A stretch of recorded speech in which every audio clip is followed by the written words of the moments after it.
Sasini,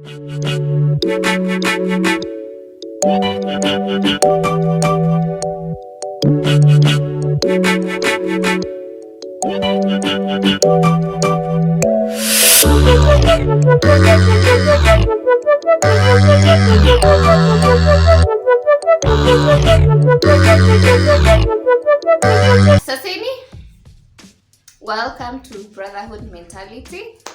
For our family, karibuni. For new members, welcome here. With you is Joyce. Najua mmeweza kuniona tukiwa wawili, me and Billy, but this time round is my shot to take. So this is a special segment which we've created hapo ndani, inaitwa Real Time Stories, where we share our personal life experiences and we get to learn one or two things from it.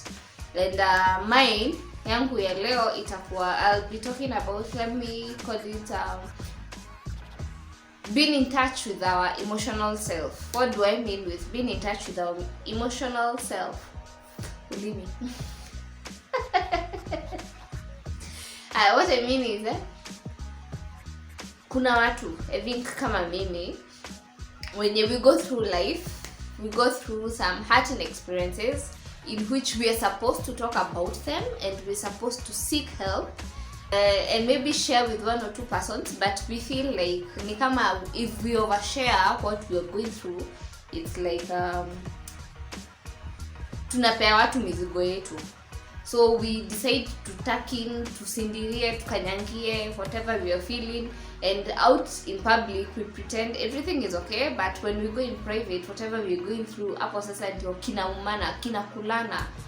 So for me, let me give you what really made me realize that I need to embrace my emotional self, and I need to accept that emotions are normal things in life, and mostly the negative emotions, achana, because emotions are different. Kuna positive na kuna negative. In this way, I'm talking about maybe the kind of negative emotions. Hasira, kukasirika, hasira and kukasirika is the same thing.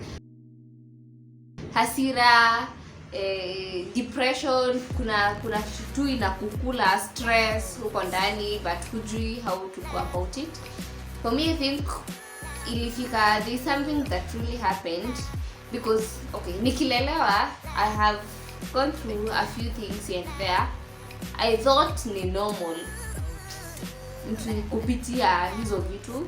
So whatever I went through as a child, I couldn't share with my parents, I couldn't share with people who are older, because at the end of the day, umeisikia kaka phrase uko na stress na wewe ni mtoto, utazeeka haraka sana. So una feel like ukiambia mtu niko na stress, mtu anakubrush off. So una feel kumbe maybe kukuwa na stress nikiwa mtoto ninajifanya niko too mature for maybe my age. So you decide to like sink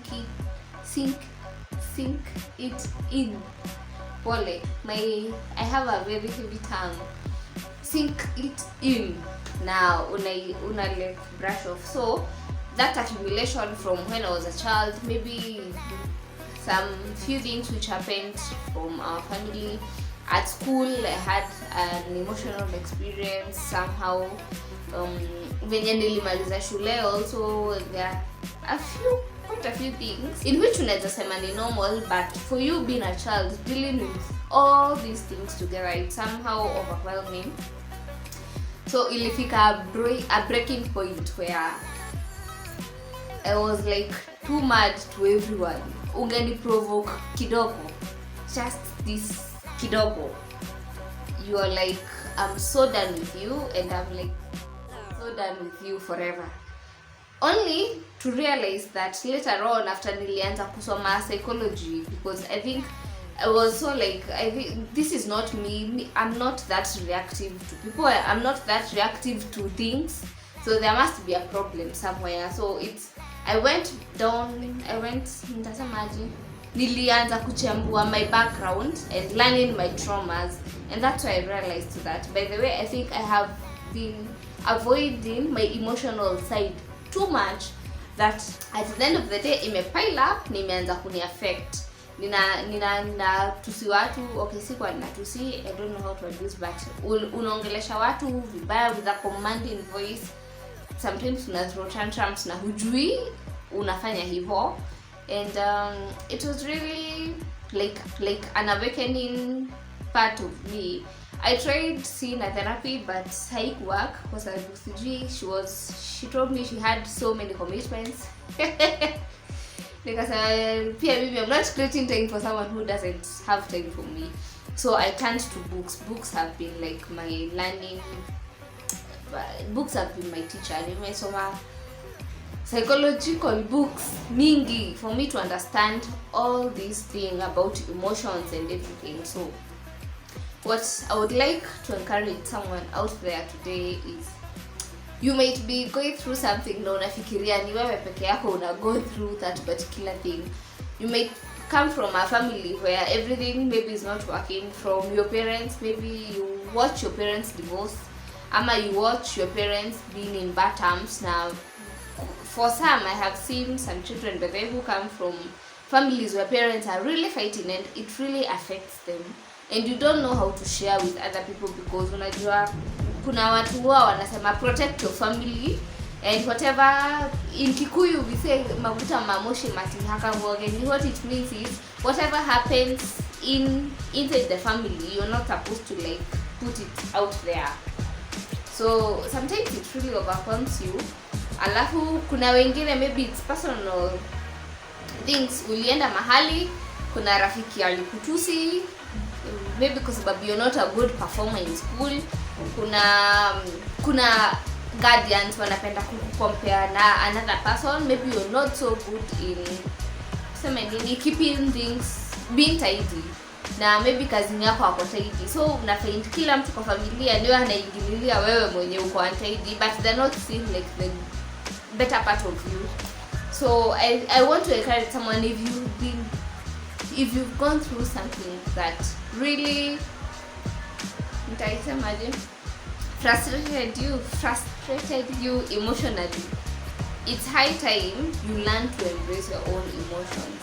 If you feel sad, kindly normalize telling someone else that you're feeling sad and why you're really feeling sad.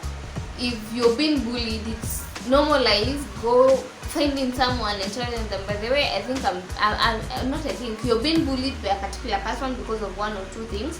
Because what I've learned is,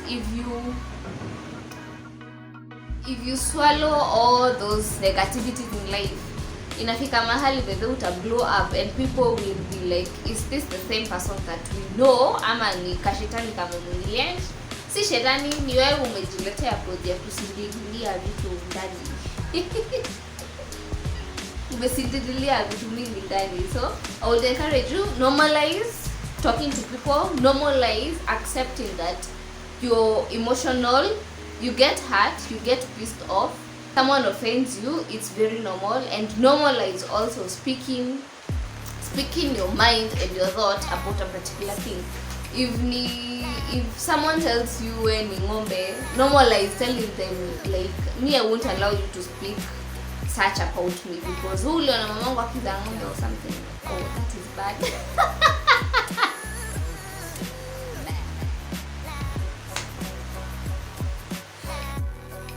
Anyway, forgive me, but it's the truth anyway. You really have to confront such things and normalize being aware about your emotions, because it really does hurt. With the many cases of people killing each other and people really committing suicide, me, I know zote zina backbone yake ni hiyo kusindilia those negative feelings and emotions, and once they blow, you don't know how they will blow. They might go the wrong way, and I don't think any human being has to go through that. So I think that is my real-time story. Normalize being emotional. Normalize embracing your emotions. It's really important, and I think that is one, should I call it, soft skill that a lot of people really need to like embrace and learn about. Read books about emotions, setting boundaries, psychology, it really helps. So keep it locked. that was me. That was my short about it. So subscribe if you haven't subscribed. We are also on IG and Facebook. Kindly follow and like, share and share and share. Tell a friend to tell a friend, and karibuni, even as we grow and get bigger. Cheers.